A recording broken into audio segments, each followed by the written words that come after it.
Hello and welcome to Boise State in the Community. I'm your host, Emma Richardson. Here at Boise State in the Community, we're not just a class, we're a service learning class, which means that we get the wonderful opportunity of interviewing people from all over Boise State's campus that make a unique difference in the community every single day. Today we have two professors that just got home from a transformational trip in more ways than one from Belize. Please welcome Dr. Tony Songer and Dr. Karen Breitkreuz. How are you guys doing tonight? We're doing great, thanks. Good, thank you. Yeah. So Dr. Breitkreuz, can you tell me a story of how you guys first met?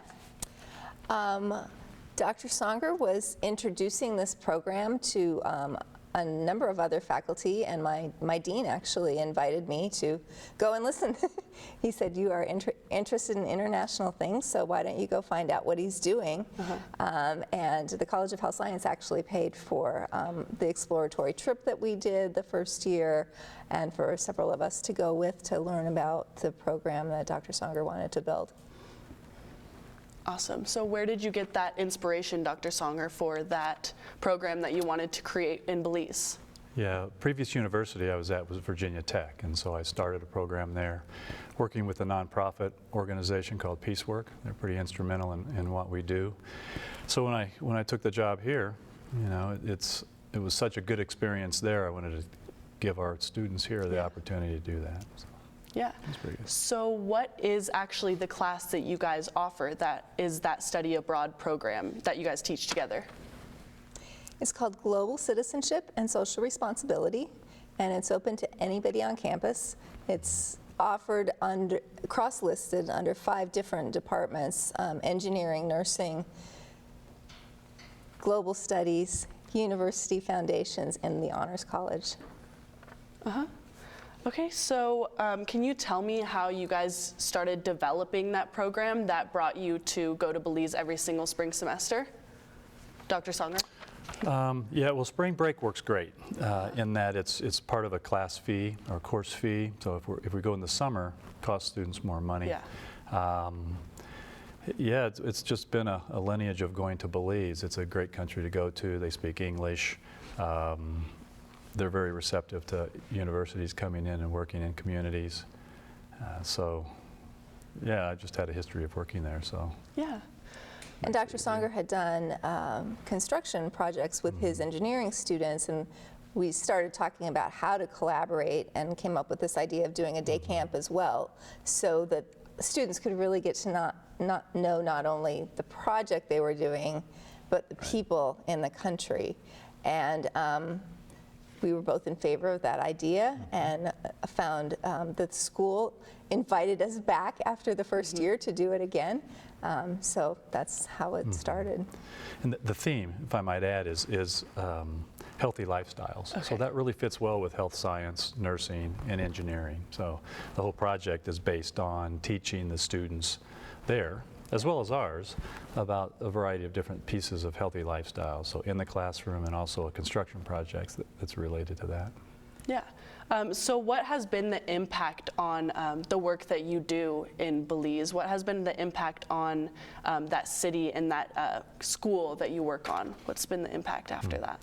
Well, there's a variety of impacts.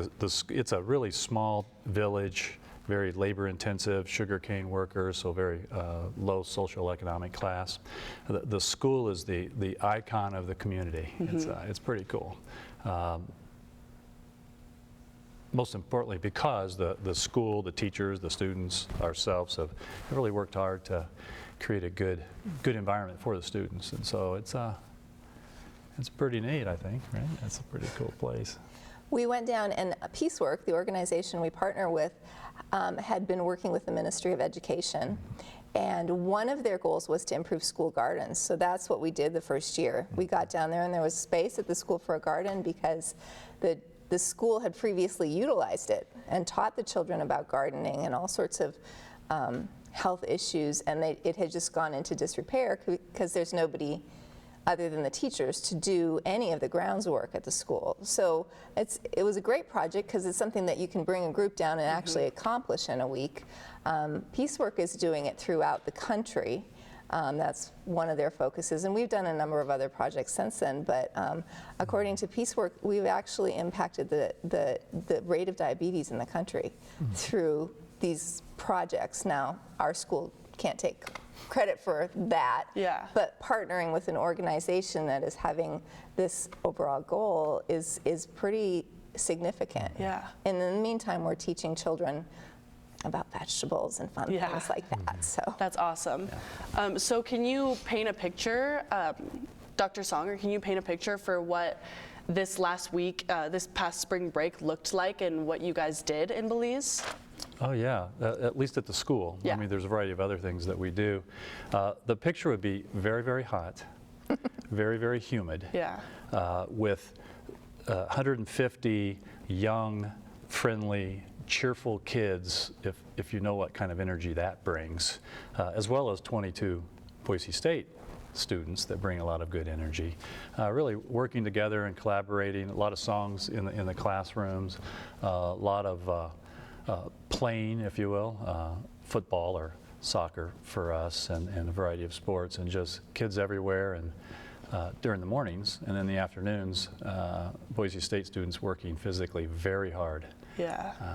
With pickaxes and mixing concrete on the ground and buildings. Well, this year we built a wall, a security wall for student protection, and then started a bathroom extension project. So it's work. It's fun, but it's a lot of work. So what is the most important thing other than the building and the aspects of working with the children? What's the most important thing that you take away from this trip, Dr. Breitkreuz? I think the relationships that we build with the teachers and with the children, it's just invaluable. Children are a wonderful way to get to know another culture. And our students create lesson plans, and then they go into the classroom. This year, one of the funnest ones they did is they made little volcanoes.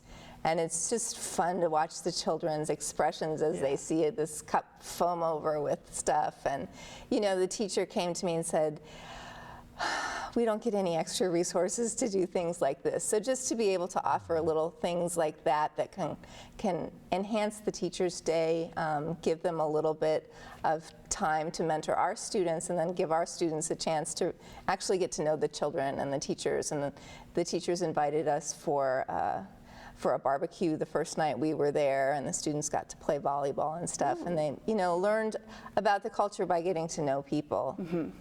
So that's pretty special. That's really awesome. So the most important thing you'd say is the relationships between your students and the students over there.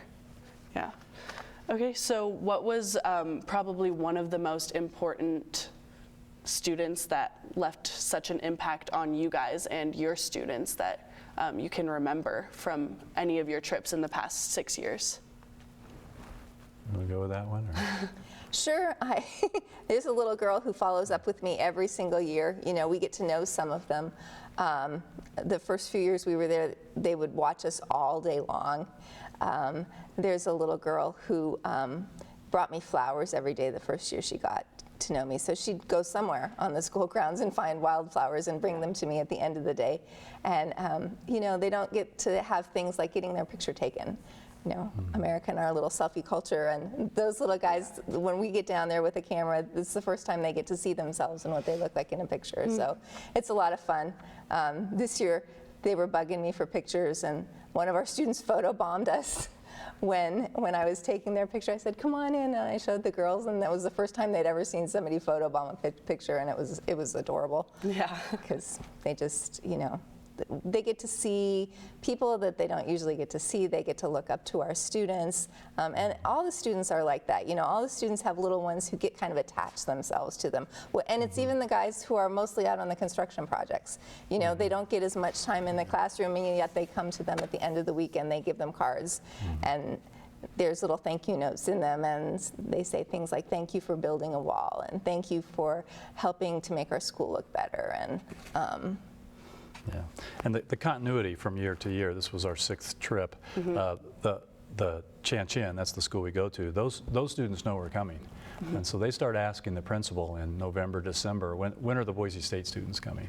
And so that relationship builds, so they're ultra friendly instantly because they know Boise State. And the student, typically the students, they really generate that toward them. Yeah. Not that they don't generate toward us, but Yeah. you know, we're Yeah, so not just affecting the students at the school that you work with, how are you affecting the entire community of Chan and all the workers that help you on your projects and even the administration and staff at that school? Yeah, well, boy, there's a lot of caveats to that. We, just observationally, we've both heard from teachers that really appreciate us being there and really demonstrating community work and empowering them to continue the projects when we're not there. Yeah. So the school has just continued to grow and blossom because they've got a great principal and the teachers are there, and plus a couple of we always get this year we had 2, typically we have 1 local contractor, construction guy that teaches our students. Alberto is his name. He's now a friend of ours. We've known him for 6 years, and he's gone from a kind of a rough person that didn't really trust us to a mentor of our construction students. The civil engineering students there love him. I mean, he teaches them sort of the real primitive ways to do construction, not something that we would do here. And so, Yeah. Broken English, no shoes.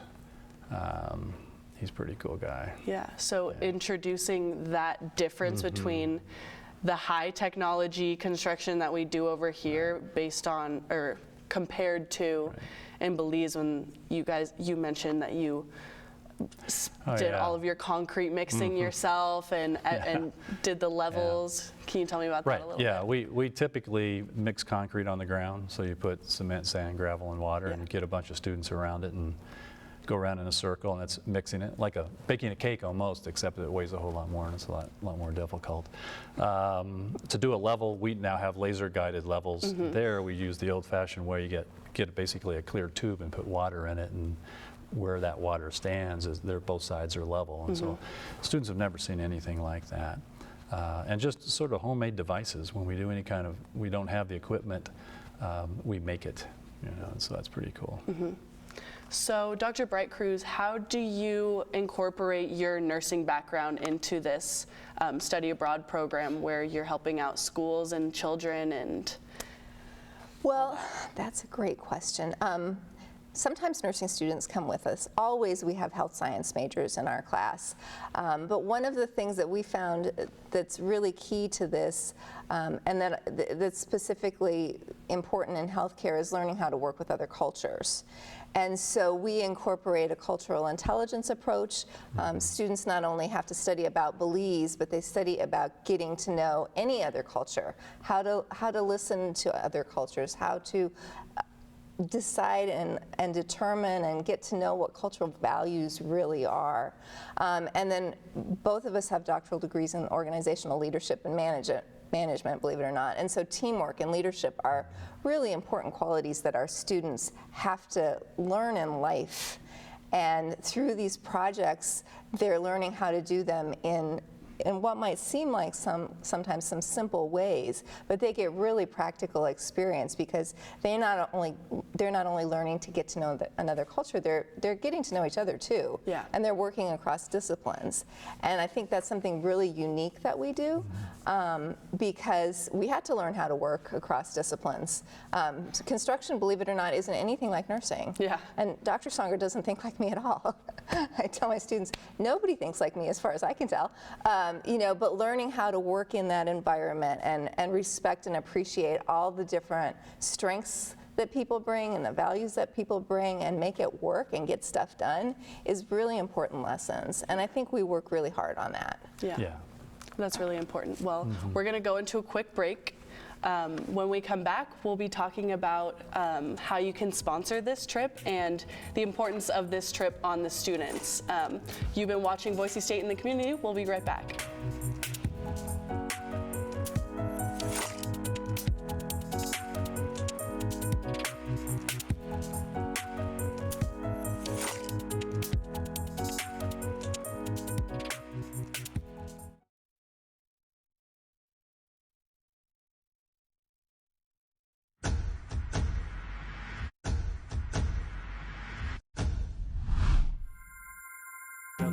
at the big blue sky, thinking whether you and I will ever fall in love. I know for me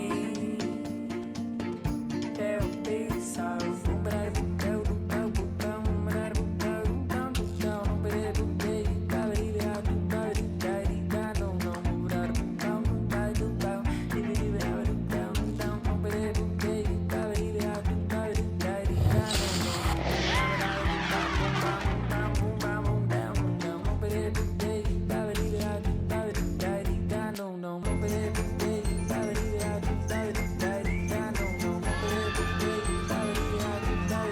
Please help me welcome the President of the United States of America. Hello, Boise State!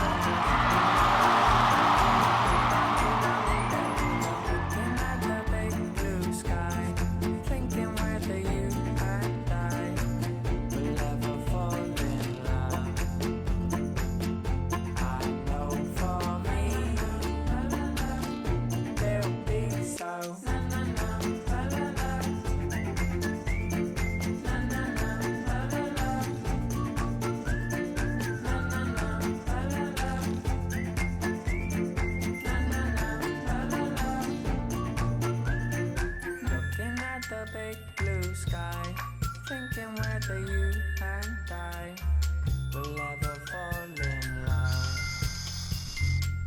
I know for me it'll be so.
Hello and welcome back to Boise State in the Community. I'm your host, Emma Richardson, and I've been interviewing Dr. Tony Songer and Dr. Karen Breitkreuz about their study abroad trip in Belize that they just got back from on spring break.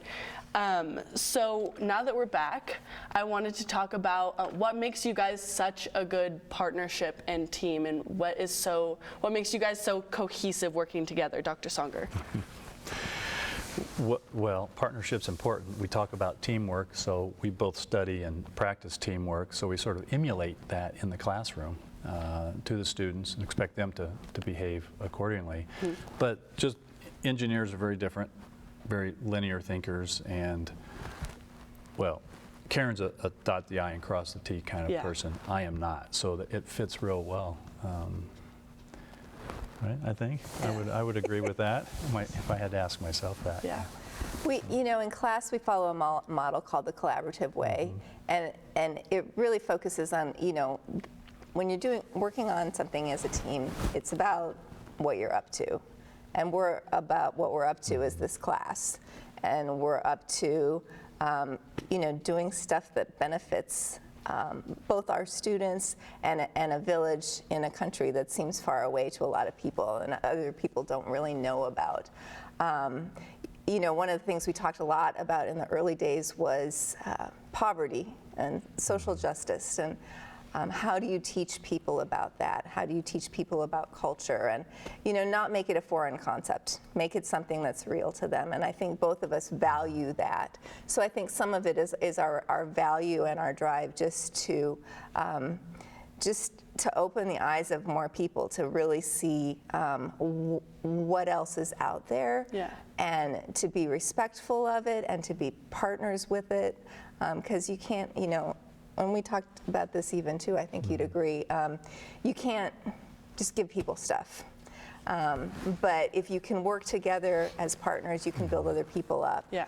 And I think that's one of the things that we noticed going back to Belize, going back to the same school for several years. The first few years we went down and we took students and we did stuff. And the third year we went down and the teachers had started doing stuff that was improving. And other people in the community had started doing things to improve the school.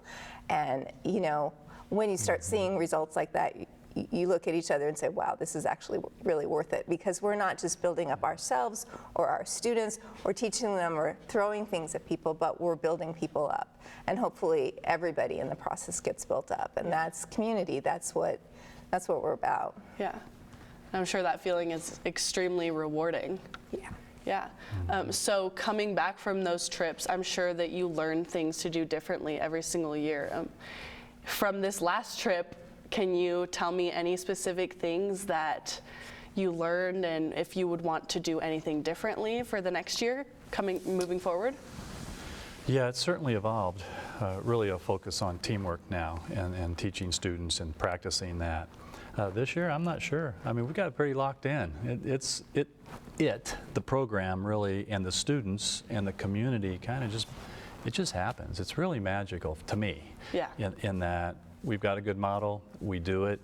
It just, the personalities and the people are, like Karen mentioned, we have an up to.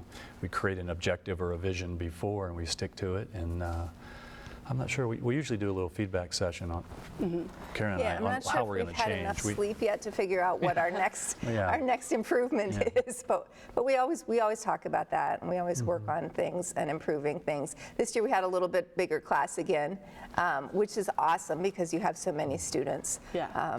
So if we generate more interest and more students come, we'll always be trying to modify the class to make sure we're still meeting our objectives, and yet all the students are involved in ways that are meaningful to them as well.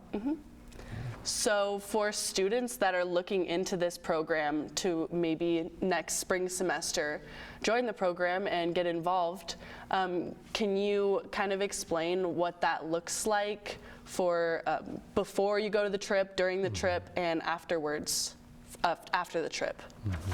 Well, it's a 3 credit hour class, so we start meeting at the beginning of the semester. Karen mentioned it's 5 sections of different, well, it's different courses, I guess: engineering, honors, global studies, nursing, and foundational studies. You have 200, and so we get different students sign up, they show up, and then we start, in the classroom really preparing initially about the cultural intelligence piece, the teamwork piece, a little bit about the culture in Belize, but we spend a whole lot of time prepping during the class period prior to spring break. So when we hit the ground, we know what we're doing and we're ready to go. And when I say we, I mean Boise State students. Yeah. They're the ones it's their project, so they're the ones that do it. Yeah. Then afterwards, we just had a little reflective piece last class, and we brought in a former student to kind of talk about reverse culture shock and ask them how they're doing, and they're doing okay, and just to make sure that in some cases it's very emotional for them to come back because they've really seen a different culture. And so we just kind of manage that. Yeah. And they do some reflections when they get back. They participate in the service learning poster fair every year. And what we do in fall, actually, before the class starts, is we start recruiting. So you can see little flyers around campus that say, hey, there's this class. If you want to learn about it, we'll tell you about it. We spend a lot of time doing that in fall semester. Yeah. And then, like Dr. said, in the beginning of our semester, the students are preparing to go in a lot of different ways. Yeah. Go do it, come home and reflect.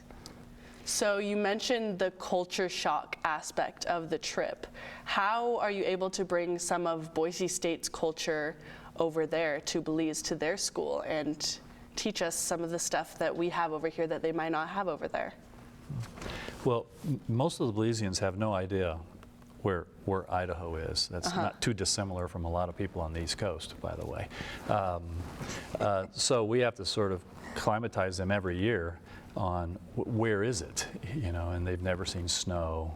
So we kind of talk about what we do here. They do know about potatoes. I'm not sure about, but for some reason it's an agricultural Somebody community. told them. Yeah. And then we have Bronco heads painted in everywhere you look, and so they become little Bronco fans, Yeah. whether they want to or not. In Yeah. fact, Karen, you want to say what we did? Yeah. Every year our students have painted a little Bronco head and put their names or their handprints or something to Cute. leave down a little signature. And this year one of our students is a good old Boise State football fan, frat boy, and he got up and I can't believe it took us 6 years to do this, but he got up and led the Boise State cheer. And it was so fun to watch all these little kids going, Boise State! Yeah. And back and forth. And at the very end of the week that we're down there, we do a little celebration for the children. So they basically have a little carnival, and they get to toss water balloons and do relay races. This year they had a tug of war with big old PJ, and he taught them that at the fair, and it was a great kickoff to that little event where we got to say thank you so much for letting us come, and they gave us little cards, and then they cheered for the Broncos. So go Broncos. Cute. And that's when all of our students cry. Yeah, that's pretty much. It's guaranteed. 4 days with little people, and they give you a hug and a card. Yeah. Even the big boys cry. Yep. Yeah. That's true. Yeah.